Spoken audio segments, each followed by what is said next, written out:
이제 288쪽 내용은 지금까지랑 좀 다른 얘기를 할 건데, 여기부터가 이제 실제 현실 세계에서 일어나는 통계라는 개념에 대한 내용인데, 그러니까 이제 일상생활에서 통계를 사용하려면 이런 경우가 있다라는 거거든요. 그러니까 뭔가 자료를 조사해서 그 자료를 바탕으로 예측하는 상황들. 그래서 자료 조사하는 기본부터 보는 거예요. 자료를 조사하는 방법 중에 전수조사를 하는 방법이 있고 표본조사를 하는 방법이 있어요. 전수조사는 간단하게 생각하면 내가 알고 싶은 걸 다 조사하는 거예요. 근데 보통 전수조사는 힘들어. 시간과 공간, 비용 이런 문제들 때문에 그게 힘들죠. 그래서 전수조사를 실제로 다 하는 건 사실 드물다고 보면 되고요. 큰 집단을 생각해보면. 그래도 이제 국가 단위로 하는 전수조사들도 있어요. 우리나라 같은 경우는 이제 인구주택 총조사라고 해서 5년에 한 번씩 사람들이 집집마다 찾아다니면서 물어봐. 그 주민등록에 등록되어 있는 사람이 살고 있는지를 조사원들이 집집마다 찾아다니면서 여기도 아무 개씩 살고 있나요? 이렇게 직접 다 물어봐요. 하나씩. 그런 경우도 있다. 보통이 이제 그런 표본조사인데, 표본조사는 뭐냐면 전체 중에 일부만 뽑아서 알아보고 얘네를 가지고 전체를 추측하는 거예요. 어차피 다 조사할 거면 추측이 아니고 그건 확정적인 거니까. 일반적인 상황이 이런 거예요. 가장 많이 나오는 게 이제 선거할 때마다 나오죠. 무슨 출구조사 해가지고 누구 당선될 확률 몇 퍼센트 막 이런 거 하잖아요. 그런 거 할 때 이제 사용하는 방법이에요. 다 확인하는 게 아니고 일부만 뽑아서 추측하겠다. 사실 이게 앞으로 우리가 해야 될, 앞으로 할 건 아니지만 요걸 이제 요런 뉘앙스로 이제 우리가 문제들을 자꾸 할 거고. 그래서 모집단이라는 표현은요, 우리가 이제 알고 싶은 전체 집단, 전체 집합이 모집단이에요. 그럼 그 모집단에서 얘를 다 조사하기 힘드니까 일부만 뽑아서 보겠다. 일부 뽑는 걸 표본 이렇게 부를 거고요. 그럼 이 뽑는 걸 추출 이렇게 부를 거고요. 추출의 종류에도 여러 가지가 있는데 1번 임의 추출, 랜덤으로 뽑겠다는 얘기입니다. 랜덤으로. 이게 참 힘든 건데 랜덤으로 뽑겠다. 두 번째는 이제 복원 추출. 꺼내서 내용을 확인하고 집어넣고 다시 뽑는 거예요. 그러니까 처음 상황, 내가 첫 번째 확인할 때랑 같은 상황을 다시 만들어 놓고 뽑는 거. 그게 복원 추출. 확인하고 얘는 빼두고 얘가 없는 상태로 다시 뽑는 게 비복원 추출. 그런 내용이에요. 그래서 이거는 이제 용어 정도, 여기서는 이제 용어 정도만 정리해 주시면 돼요. 이 개념. 그래서 1382번 전수조사가 적합한 것. 1번 형광 등의 수명조사. 그러면 생산되는 모든 형광등이 이제 불을 밝히기 시작해서 언제 수명이 다하는지를 일일이 하나하나 다 확인해야 되는데 불가능이죠. 탈락. TV 프로그램의 실시간 시청률이래요. 이거는 모든 집의 TV에 다 조사 기기를 달아야 되니까, 모든 TV에 다 달아야 되니까 사실 불가능. 3번 우리나라 고등학생의 하루 평균 수면 시간. 이것도 사실 전부 다 평균을 구하기 어렵죠. 올해 쌀 예상 수확량 예상인데 어떻게 다 확인을 합니까? 불가능이죠. 5번 어느 고등학교 2학년 학생들의 기말고사 수학 성적의 평균. 이거는 모든 학교들이 다 하고 있죠. 그 학교의 인원이 2학년 인원이라고 해봐야 얼마 되지 않을 거고 어차피 걔네들의 성적을 다 확인해야 되기 때문에 다 하고 있죠. 그래서 5번이 이제 전수조사가 가능하죠. 다 비교해서 평균 내는 거.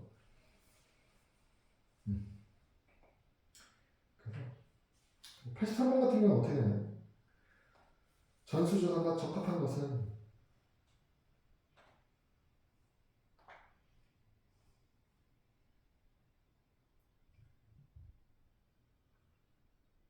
몇 번일까요?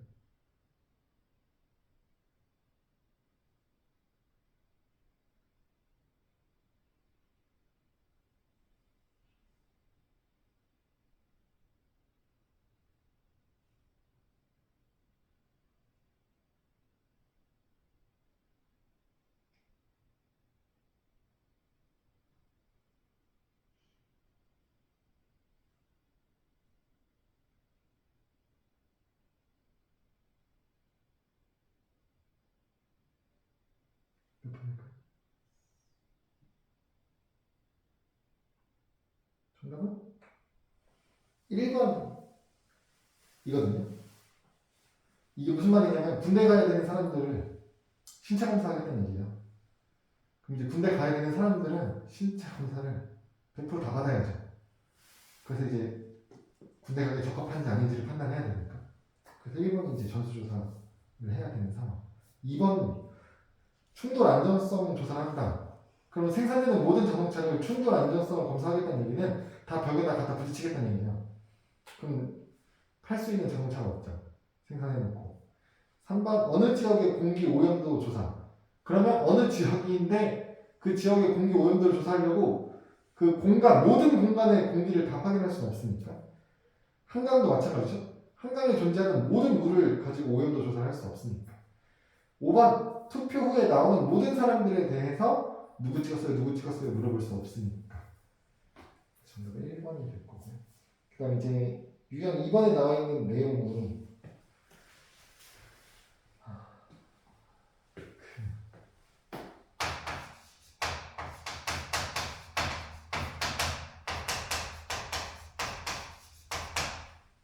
우리는 사실 조사를 하는 이유는 모집단 전체를 알기 위해서 그런 거거든요. 근데 이걸 다 조사하기 힘든 거라서 모집단에 대한 정보는 사실 몰라요. 그러니까 모집단의 평균이 얼마인지 그걸 모평균이라고 부르고 분산이 얼마인지 모분산, 표준편차, 표준편차가 얼마인지를 알고 싶은데 그걸 일일이 하나하나 다 조사하기가 힘든 상황인 거예요.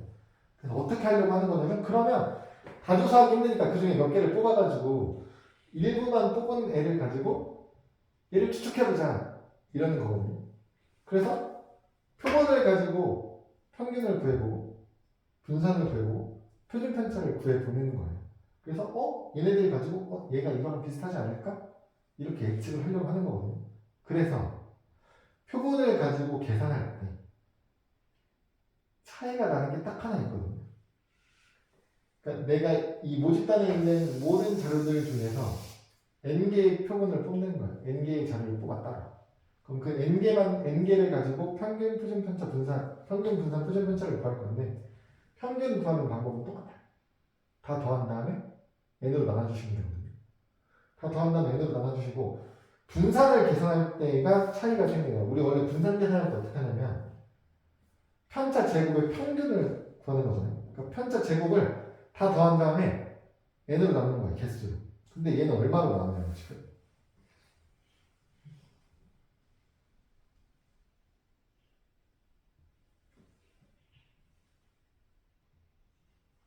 거기 2번 S제곱이라고 해서 이제 표본의 표본 평균은 기호로 이제 X 바라고 쓰겠다.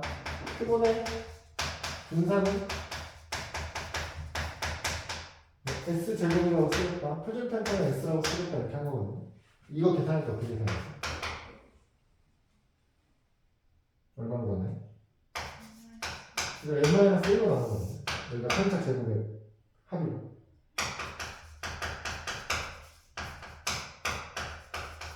이렇게 되죠. 그러면 이게 차이 나는 거예요. 원래는 n으로 나눴어야 되는데 왜 n-1로 나누느냐. 근데 우리는 이걸 딥하게 갈 필요가 없어요. 깊게 이해할 필요가 없어. 애초에. 실제로 왜 n-1로 나누냐면 우리는 얘를 뽑는 이유가 얘를 추측하기 위해서라고 했죠? 그러면 n-1로 나눌 때 얘랑 실제 모집단의 분산이랑 더 비슷하니까 n-1로 나누는 거예요. 그렇게 되는 이유들이 통계를 전공하면 배우지만 우리는 그럴 필요 없다. 그걸 알아야 할 필요가 없어요. 그러니까 수학 다른 과정들은 뭔가 증명이 필요하잖아요. 증명 과정 중에 우리한테 필요한 개념들이 쓰이고 그 개념들에 대한 이해를 깊게 하기 위해서 증명을 알면 좋은 거야. 근데 통계는 그런 게 없어. 증명을 알아봤자 우리한테 필요 있는 게 쓸모 있는 게 없어요. 그래서 통계가 학생들한테도 공부하기가 편해요. 왜? 증명을 알 필요가 없다. 결과가 이렇게 나왔으니까 결과만 갖다 써라. 거든요. 그러니까 공식이 이렇다. 이 공식에 맞춰서 문제에 나오는 내용들을 집어넣고 계산만 하면 된다. 약간 이런 뉘앙스예요. 공부를 쉽게 하는, 수학 공부를 쉽게 하는 방법이잖아. 공식에서 답만 찾는. 통계가 약간 단원 자체가 그래. 깊이 있는 이해를 원하지 않기 때문에. 우리 고등학교 수준에서는 그 깊이 있는 과정을 원하지 않기 때문에 그냥 실제 모멘타가 더 비슷해지려면 n-1로 나눌 때 더 비슷해진다 라고 알고 계시면 돼요. 그 표준편차 같은 경우는 여기다 루트 씌우는 거기 때문에 여기다 이제 루트 씌우는 게 표준편차 그대로 값이 돼. 근데 문제를 우리가 이제 시험에 나오는 내용 중에 요 개념을 물어보는 문제는 사실 드물어요. 이거보다 중요한 다른 내용들이 많아서 얘가 이제 시험에 나올지까지는 미지수예요. 근데 일단 알아두면 되죠. 그래서 이제 실제로 이제 모 평균일 거야. 모 분산이 있고요. 모 표준편차가 있겠죠.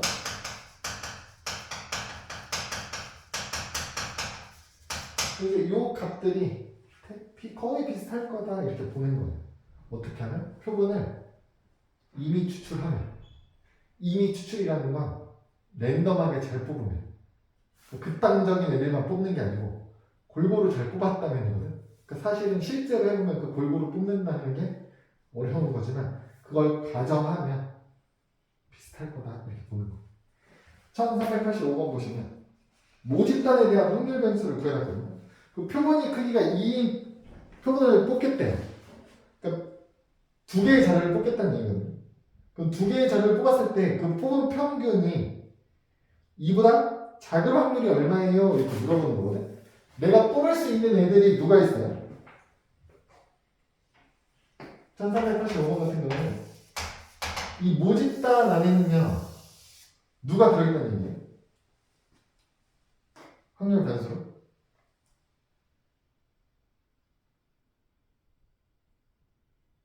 확률 변수로 누가 들어있어? 확률 변수가 누구래? x가 누구래?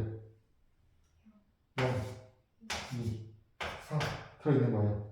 0, 2, 4가 한 개씩 들어있는 게 아니고 0, 0, 0, 0, 2, 2, 4, 4, 4, 4 이렇게 들어있어. 여기만 들어있어. 그래서 이 중에 어떻게 할 거야? 두 개를 뽑을 거야. 두 개를 뽑는데 0이 뽑힐 확률이 얼마나? 3분의 1이다. 2가 뽑힐 확률이 2분의 1이다. 4가 뽑힐 확률이 6분의 1이다. 그런 상황 속에서 나는 두 개를 뽑을 거다 이런 뜻이에요. 근데 내가 두 개 뽑을 때 나올 수 있는 경우가 어떤 경우들이 있어요? 두 개가 둘 다 0인 거. 0하고 2인 거. 0하고 4인 거. 이렇게 하면 지금 2보다 작거나 같아? 이거 작은 거 찾을 거니까 이거 안 찾았어. 2니까 평균이 2잖아. 두 개 뽑으면. 그리고 2도 어떻게 돼? 2, 0밖에 없네요. 평균이 작아야 되니까. 이렇게 뽑을 확률이 얼마냐? 이것만 찾으시면 돼요. 0, 0 뽑을 확률이 얼마냐?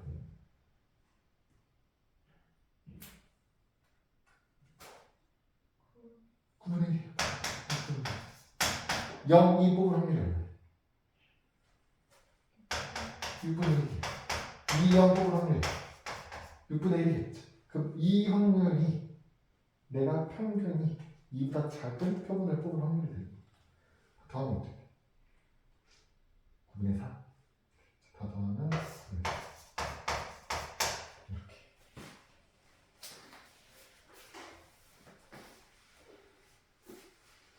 아, 86번 해보면 돼요. 86. 똑같은 숫자가 바뀌네. 다시 두 개 뽑아야 되는 거? 표본의 크기가 2다.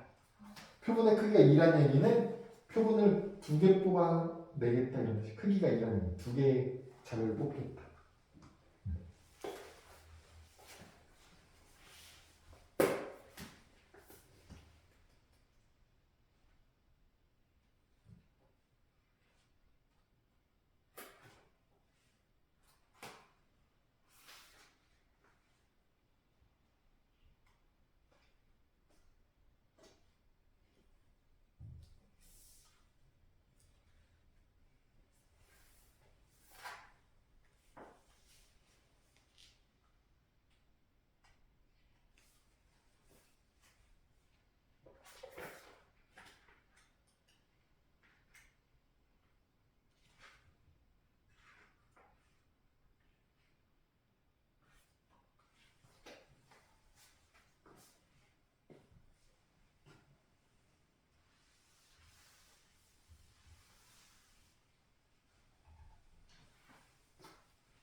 정답은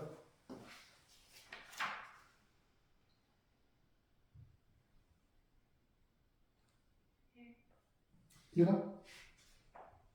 1번 아닌데 반대 찾은 거 아니야? 상보다 작거나 같은 확률인데 같은 것도 찾았어요? 3이 될 확률도 찾았어요? 평균이 3이 될 때도 찾으셔야 되지 뭐 3보다 작거나 같은 확률이니까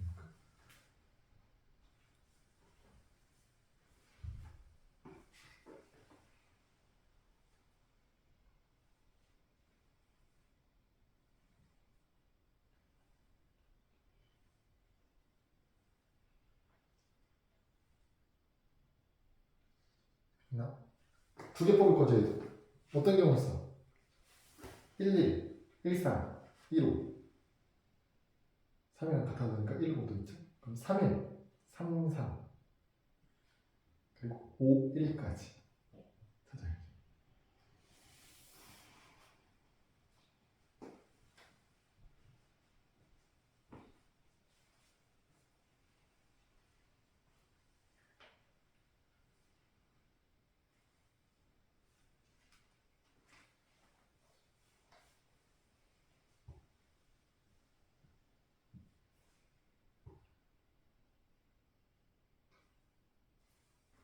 찾아야지 있나요?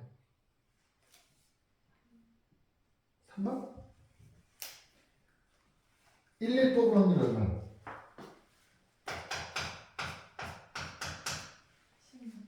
16분의 2 1, 3은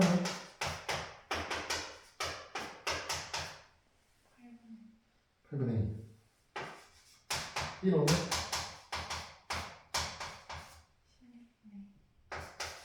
16분의 3 16분의 1 그럼 3이 8분의 2 3, 3은 4분의 2 5, 1 16분의 1 16분의 1 16분의 1 16분의 1 16분의 2 16분의 4 16분의 1 3, 4, 5, 6 10, 11 4번이죠? 넘어가서 오늘 아마 이 개념을 정리하면 끝날 것 같은데 여기에서 이제 조금 주의할 부분이 있어서 잘 보셔야 됩니다. 우리 이제 모집단에 대해서 예측 뭐 이런 거 하고 싶다고 했잖아요. 이제부터 뭐 할 거냐면 모평균이 실제로 m이고 거기서 해서 모표준 편차가 시그마인 모집단에서 이미 추출을 한 크기가 n인 표본을 이미 추출했어요. 그래놓고 뭘 보겠냐면 걔네들의 평균을 보겠다 이거거든요. 그러면 주의하셔야 되는 게 뭐냐면 얘 내용을 이해할 때 사실 정확하게 이해해야 되는 게 필요한지는 모르겠지만 아까 말한 것처럼 문제에서 잘 맞춰서 적용시킬 수 있으면 되긴 하는데 이걸 조금 정확하게 이해해보자면 여기에 모집단이니까 이게 엄청 많은 자료들이 있을 거예요. 우리가 하고 싶은 건 이 중에 n개를 뽑을 거야. n개를 뽑아서 표본을 만들 거예요. 그럼 얘에 뭐가 있냐면 이 표본 하나에 평균 값이 있겠죠. 그럼 그 평균 값을 얘기하는 게 아니야. 그 표본 집단 하나에 대한 평균을 얘기하고 싶은 게 아니에요. 그놈의 평균이 모집단의 평균과 똑같습니다를 얘기하는 게 아니에요. 뭐 하는 거냐면 이 중에서 n개를 뽑아서 표본 하나를 만들 수 있겠죠. 다른 n개를 뽑아서 표본 하나를 만들 수 있죠. 다른 하나를 뽑아서 표본 하나를 만들 수 있어요. 그럼 이 짓을 엄청 많이 할 수 있어.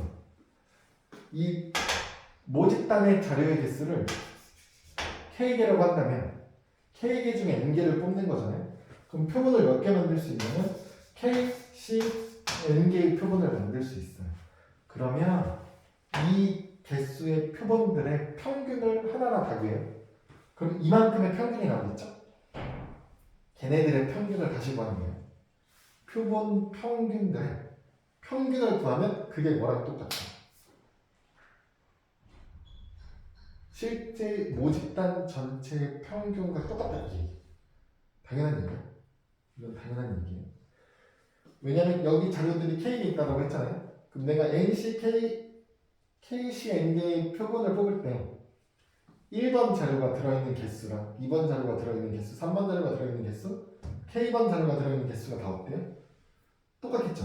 그럼 여기 있는 거 다 더해가지고 전체 개수로 나누면 이 안에 들어있는 애들의 개수가 똑같이 들어있을 거기 때문에 이걸 다 더해서 전체 K로 나누는 것과 같은 결과가 나올 거라고. 그게 표본 평균 의미니까 결과 당연히 똑같아요.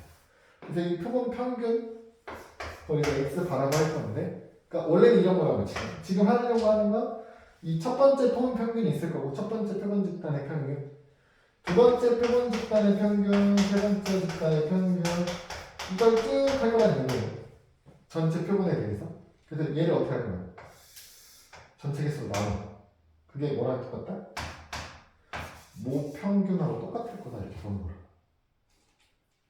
이해될까요? 하나의 표본에 그 표본의 평균을 데이터 하나로 보고 그 데이터를 다 모아서 평균을 더하시면 모평균이랑 똑같을 거다. 그리고 이 표본 평균들을 가지고 중요한 건 분산, 표준 편차를 구하면 어떻게 될 거야? 이 표본 평균들의 기대값, 평균값은 실제 모평균이랑 같은 값이 나올 거고 얘네들의 분산값을 구해봤더니 내가 뽑은 자료, 이 하나의 표본을 구성하고 있는 이 자료의 개수 있죠. 크기를 n 개를 뽑을 거예요. 그럼 어떻게 된다? n분의 시그마 제곱 모분산의 크기 n분의 1 이렇게 나올 거다 이런 뜻이거든요. 이해가 될까요? 이해가 되는 게 아니지. 그냥 이렇다고 말하시면 돼요. 이건 왜 그런 거냐면 내가 n개의 자료의 표본을 뽑으면 실제 자료는 여기부터 여기까지 다 하나하나 분포가 되어 있어요. 그럼 내가 뭉텅이로 뽑아서 평균을 구하면 평균이 여기 있는 애가 나올 수 있어? 없어. 왜? 여기 있는 애가 평균으로 나오면 여기 있는 애만 다 뽑아야 얘가 평균이 나오는데 얘는 제일 작은 값이었잖아요. 제일 작은 값만 다 구할 수 나오지 않겠죠. 제일 작은 애들부터 차례대로 뽑아서 요만큼이 뽑히면 얘의 평균을 구하면 이렇게 되는 거잖아요. 그럼 실제 그 자료의 분포보다 이 표본 평균들의 분포를 구하면 이렇게 줄어들 거예요. 그러니까 분산이 어떻게 돼야 돼요? 당연히 줄어들어야 되겠죠. 그 줄어드는 양이 내가 뽑는 표본의 개수랑 반비례해서 줄어든다. 이렇게 생각하시면 돼요. 그럼 표준 편차는 어떻게 돼요? X 반의 표준 편차는 루트 n분의 시그마 루트 분산의 루트 값이니까 나머지니까. 그래서 이제 요놈을 가지고 우리는 계산들을 다 할 거거든요. 그러니까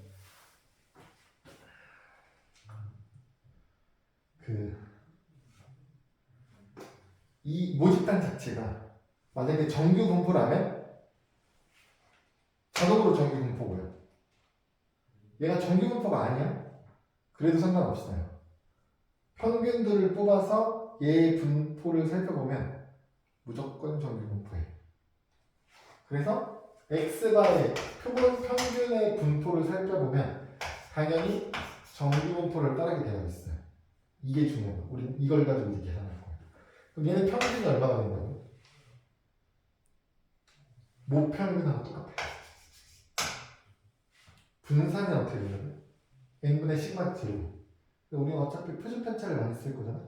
그러니까 이런 식으로 표현하는 게 표현해 놓는 게 계산할 때 실수하지 않는 거라고. 그럼 이걸 이용해서 이제 문제를 푸는 건 다음 유형에 가야겠네. 일단 중요한 건 1393번 내용이 좀 중요해 보이는데 그 모집단 거 정규 분포 알려준 거거든요. 그럼 표본 평균들 가지고 분포를 구하면 걔 그래프는 어떻게 나올 건데 이렇게 물어본 거야. 그러면 원래 집단이 정규 분포야. 평균이 n이고 표준 편차가 2의 제곱이잖아. 이런 정규 분포를 따라요. 그러면 표본 평균들의 분포는 당연히 정규 분포를 따를 건데 평균은 얘랑 똑같을 거고 분산이 얘를 표본의 크기로 나눌 건데 표본의 크기를 얼마로 뽑으라고 했냐면 4짜리로 뽑으라고 했거든요. 이 자리가 4분의 2의 제곱 이렇게 되는 거죠. 결국 4분의 4죠. 그러니까 1의 제곱인 거예요. 그러니까 표준 편차가 얼마가 되냐면 1로 바뀌었어. 그럼 표준 편차가 더 줄어들면 그래프가 어떻게 되고 있어요? 얘가 평균이 아니면 표준 편차가 2인 정규 분포였으면 표준 편차가 작아졌다는 얘기는 평균 근처에 더 몰려라 이렇게 되는 거예요. 얘를 이렇게 짜부시킬 거예요. 어떻게 돼야 되냐면 이렇게 올라와서 이런 그래프가 돼야겠죠. 더 좁아지고 높아지는 거예요. 그게 x바의 분포여야 돼. 그럼 지금 그런 애를 찾으면 몇 번이에요? 3번이죠. 3번. 그래서 답은 3번 이런 식으로 그려야 되거든요. 그러니까 그 다음 유형 문제 한 번 더 볼게요. 1395. 같은 개념을 써서 문제를 푸는 거거든요. 대표 문제 1395번을 보면 모평균이 50이고 모표준 편차가 5다. 크기가 n이 표본을 뽑아가지고 x바의 그 분포를 살펴봤을 때 x바는 어떻게 돼야 되나요? 이거 물어보는 거예요. x가 정규 분포를 따르지 않죠. 모집단이 그냥 모평균이 50이라고 알려주고 모표준 편차가 5라고 알려줬어? 그럼 여기서 뽑은 표본들의 평균은 정규 분포를 따를 거고요. 평균은 모평균도 그대로 갖다 쓸 거고 분산값을 갖다 쓸 때 표본의 크기를 n으로 했으니까 여기를 n분의 5의 제곱 이렇게 쓸 거라는 뜻이에요. 그럼 얘는 평균이 a다. 이게 a라는 소리. 표준 편차가 3분의 1인데 표준 편차는 루트 n분의 5가 될 거고 이게 3분의 1입니다의 의미는 루트 n이 15라는 뜻이에요. n은 225 이렇게 됩니다.